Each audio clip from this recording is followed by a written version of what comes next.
डूंगरपुर जिला अस्पताल की पार्किंग में आज एक बार फिर हाई वोल्टेज ड्रामा देखने को मिला, जब भारत आदिवासी पार्टी के वीआईपी संस्कृति के खिलाफ सीधा मोर्चा खोल दिया। पार्किंग ठेकों को लेकर चल रहा विवाद सोमवार को उस समय चरम पर पहुंच गया जब बीएपी कार्यकर्ताओं ने भाजपा नेताओं और अधिकारियों की गाड़ियों को अस्पताल के गेट तक ही रोक दिया और जबरन पार्किंग शुल्क की रसीद कटवाई।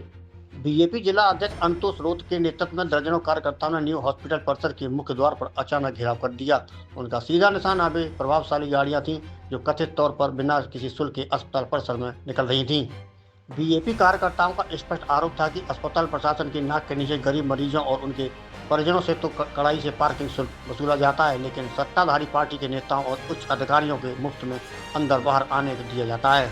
अचानक हुई इस कार्रवाई से मौके पर हड़कंप मच गया। नेताओं और अधिकारियों के वाहनों को रुकना पड़ा और उन गाड़ियों के लिए पार्किंग रसीद कटवानी पड़ी जिनके लिए वे आमतौर पर शुल्क नहीं देते थे। यह दृश्य आम जनता के बीच चर्चा का विषय बन गया।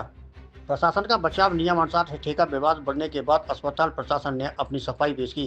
प्रशासन का तर्क है कि पार्किंग व्यवस्था और एम्बुलेंस को सुचारू आवागमन को बनाए रखने के लिए ठेका पूरी तरह से नियमानुसार लिया गया है, लेकिन भारत आदिवासी पार्टी कार्यकर्ताओं ने इस सिरे से खारिज करते हुए चेतावनी दी, अगर पार्किंग के नाम पर दोहरी नीति और गरीबों को विरोधी वसूली अब बर्दाश्त नहीं किया जाएगा। क्या बीएपी की यह चेतावनी अस्पताल प्रशासन को अपनी नीति बदलने पर मजबूर करेगी? देखिए, बात पार्टी का सवाल नहीं है, ना बीजेपी का सवाल है, ना कांग्रेस का सवाल है, ना बीएपी का सवाल है। ये जनहित का मुद्दा है। जनहित के मुद्दों को लेकर के हमने पिछले कुछ दिनों पहले यहाँ आकर के हम लोग धरने पे भी बैठे थे। एक दिन का हमने धरना दिया था थोड़ी देर के लिए। यहाँ के जो चिकित्सा अधिकारी हैं उनसे बात करके हम गए थे 3 दिन के अंदर आप इस व्यवस्था को सुधार लेना। इन्होंने ना तो व्यवस्था सुधारी, ना इस चीज़ को संज्ञान के अंदर लिया।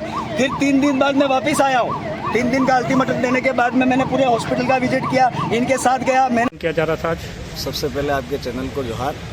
आज का जो धरना प्रदर्शन ये दे रहे हैं हम लोग, वो ये पार्किंग की व्यवस्था को लेकर के है, जो अवैध लूटमारी मचा रखी है पार्किंग के नाम पर। यहाँ जो गरीब जनता अपना इलाज फ्री में, ऑपरेशन फ्री में एक उम्मीद लेकर के आती है कि सरकारी अस्पताल में हम लोग जाएंगे तो हमारा वहाँ सब कुछ ठीक होगा, लेकिन यहाँ इमरजेंसी के अंदर भी अगर कोई बीमार है उसको लेकर के कोई आ रहा है तो उससे रस्सी खींच करके जबरन पैसा वसूला जा रहा है और शक्लें देख करके पैसा लेना, ये कहाँ तक न्याय की बात है। तो आज हमने समय दिया था हॉस्पिटल परिसर के जो अधिकारी हैं इनको, पीएमओ को समय दिया था। हमने डामोर साहब को कहा था कि 3 दिन के अंदर आप लोग इस व्यवस्था को सुधार लीजिए और इस पर्ची जो कट रही है उसके ऊपर निःशुल्क कर दीजिए। जो 3 लाख का आपने टेंडर किया, 2,97,777 रुपये का जो पर डे के हिसाब से 815 रुपया बनता है, वो जो राशि है वो राशि किसी भी फंड से आप जमा करवा लीजिए। सरकार में एक एप्लीकेशन लिख करके भेजिए कि आपका जो टेंडर का पैसा है वो सरकार जमा करा देवे और एज इट इज व्यवस्था लगी रहे। बच्चे बैठे रसीद भी देवे, लेकिन वो निःशुल्क की रसीद देवे। उसी टाइमिंग के अंदर भाजपा का शायद आज 2 साल पूर्ण हो रहा है सरकार का, ये नाकारा सरकार, नाकामी सरकार, पर्ची की सरकार, और आज भी हम इस पर्ची के चक्कर में ही बैठे हैं। मेरा तो ये कहना है कि पर्ची की सरकार जो है वो पर्ची की सरकार वाला मामला हमें आज यहाँ भी नजर आया, तो हमने सोचा क्यों ना पर्ची की सरकार के लोगों के द्वारा ही पर्ची कटवाई जाए। तो ये 2-4 लोग उसी तत्कालीन समय में हमें मिल गए, इनकी रसीदें कटवाई हमने, रसीद काट करके वो लोग गए और हमने कहा कि शासन में बैठे हो आप लोग, आप सरकार में बैठे हो तो इसको निःशुल्क कराया जाए, ये करके हमने उन तक भी मैसेज किया। और दामोर साहब जो यहाँ के चिकित्सा अधिकारी है उनका जो हठधर्मिता है और उनकी जो बात करने का तरीका, मुझे लगता नहीं है कि एक अधिकारी का इस तरीके से किसी पदाधिकारी से बात करना उचित है। मैं ये नहीं कहना चाहूँगा, आज पार्टी के मामले में बात नहीं कर रहा हूँ, ये जनहित का मुद्दा है, सामाजिक मुद्दा है, यहाँ के रहने वाले निवासियों का मुद्दा है। हर आदमी के साथ में आए दिन घटना हो रही है, वो किसी भी धर्म का है, किसी भी जाति का है, उससे कोई लेना देना नहीं है। और मैं सबसे अपील करना चाहूँगा कि बढ़ चढ़ करके जो यहाँ लूटमारी हो रही है उस लूटमारी को बंद करने के लिए सारे लोग, जिले के सभी लोगों से आह्वान करना चाहूँगा कि सब एक तरफ पार्टी के झंडे डंडे छोड़ करके आ जाए और यहाँ पर आकर के इस लूटमारी को बंद करे, ये मैं आपके चैनल के माध्यम से कहना चाहूँगा। और सरकार के 2 साल पूर्ण हुए, मुझे नहीं लगता इन 2 सालों में कोई भी खुश है, सारे के सारे लोग नाखुश है। इनकी किसी भी प्रकार की मैं तो लगता ही नहीं है सरकार चल रही है। ये पर्ची की सरकार में आगे से आदेश आते हैं और ये सुना देते हैं, इसके अलावा कुछ भी नहीं है। और ये पार्किंग का अनिश्चितकालीन धरना है हमारा, हम लोग तब तक बैठे रहेंगे जब तक ये निःशुल्क नहीं किया जाए, व्यवस्था बनी रहे। और मैं शासन में बैठे लोगों से कहना चाहूँगा, कोई ज्ञापन नहीं देंगे हम कोई अपील नहीं करेंगे, हम तो सीधा कहना चाह रहे हैं आपके लाइन के अंदर पुलिस के जवान बैठे हुए, उनकी यहाँ व्यवस्था करी जाए।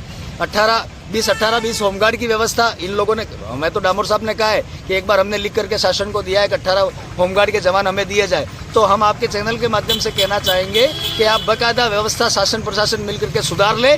यहाँ हर व्यक्ति इलाज करा करके घर स्वस्थ होकर के जाने के लिए आता है। कोई बीमार, आप इस हॉस्पिटल का दौरा कीजिए, आज शायद ये हॉस्पिटल का दौरा करके क्या आज सुधार ली होगी व्यवस्था। उस दिन हमने जब यहाँ फर्स्ट दिन जब हम आए थे, डामोर साहब से मिले थे, हमें भी हॉस्पिटल का विजिट कराइए, तो उनके ये कथन थे कि हम 2-4 लोगों का हॉस्पिटल का दौरा करवा सकते हैं, बाकी का नहीं करवा सकते। तो ये जो आज आए थे उनको सबको लेकर के जियोजूरी कर रहे थे, खड़े हो रहे थे कुर्सियों पे, देखा है हमने आज। तो शासन के अंदर, सरकार में जो लोग हैं उनके अधीन आप काम कर रहे हैं, मानते हैं हम लोग, लेकिन इस तरह की गुलामी करके आप इस पूरे हॉस्पिटल को चला रहे हैं, हमें नहीं लगता है। और इस हॉस्पिटल के अंदर जितने डॉक्टर हैं वो क्या ड्यूटी कर रहे हैं तरीके से, या अंडर ट्रायल जो लोग हैं वही दवाइयाँ कर रहे हैं। किसी दिन कोई मर जाएगा, और ये जितना भ्रष्टाचार आप अंदर जाकर के देख सकते हैं। बस मैं इतना ही कहना चाहूँगा कि ये जो पार्किंग वाला मुद्दा है, उस मुद्दे को अन्यथा ना ले, किसी पार्टी विशेष से ना जोड़े। ये एक तरीके से समाज हित का मुद्दा है, एक जनहित का मुद्दा है, इस मुद्दे को आगे उठाए। धन्यवाद। जय जवाहर, जय भारत, जय संविधान।